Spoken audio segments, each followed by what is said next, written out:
Hi friends, welcome to my channel. ఎలా ఉన్నారు అందరూ? నేనైతే బాగున్నానండి. ఈరోజు మన రెసిపీ వచ్చేకి పర్ఫెక్ట్ టీ ఎలా పెట్టాలి ఏంటి అనేది బిగినర్స్ కోసం చెప్తున్నానండి. స్ట్రాంగ్ టీ కొత్తగా పెళ్ళైన వాళ్ళకి అలాంటి వాళ్ళకి చెప్తున్నానండి. సో నేను ఇక్కడైతే 1.5 కప్ వాటర్ తీసుకుంటున్నాను. మనం ఎంతైతే వాటర్ తీసుకుంటున్నామో దానికి డబల్ తీసుకోవాలి మిల్క్ అనేది. ఇప్పుడు నేను 1.5 కప్ తీసుకున్నాను కదా, 3 కప్స్ వాటర్ మిల్క్ తీసుకోవాలి. 1.5 కప్ వాటర్ బాయిల్ చేస్తున్నానండి. ఇది మరిగే లోపల మనము 2 యాలక్కాయలు, కొంచెం అల్లం ముక్క బాగా దంచుకుంటున్నానండి. చెక్క కూడా మనము ఇందులో దంచుకోవచ్చు, లేదు అని అంటే డైరెక్ట్గా వాటర్లో వేసుకోవచ్చు.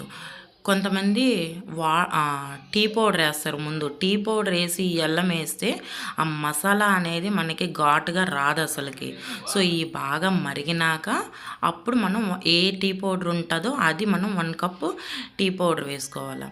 ఇక్కడ నా టేస్ట్కి సరిపడా నేను 2 స్పూన్స్ పంచదార వేసుకుంటున్నాను. ఇక్కడ నేను 3 కప్స్ వరకు మిల్క్ వేసుకున్నానండి. సో ఇలాగా బాగా మరిగితేనే మనకి టీ అనేది టేస్ట్ వస్తుంది. అంతేనండి, మన టీ రెడీ అయిపోయింది.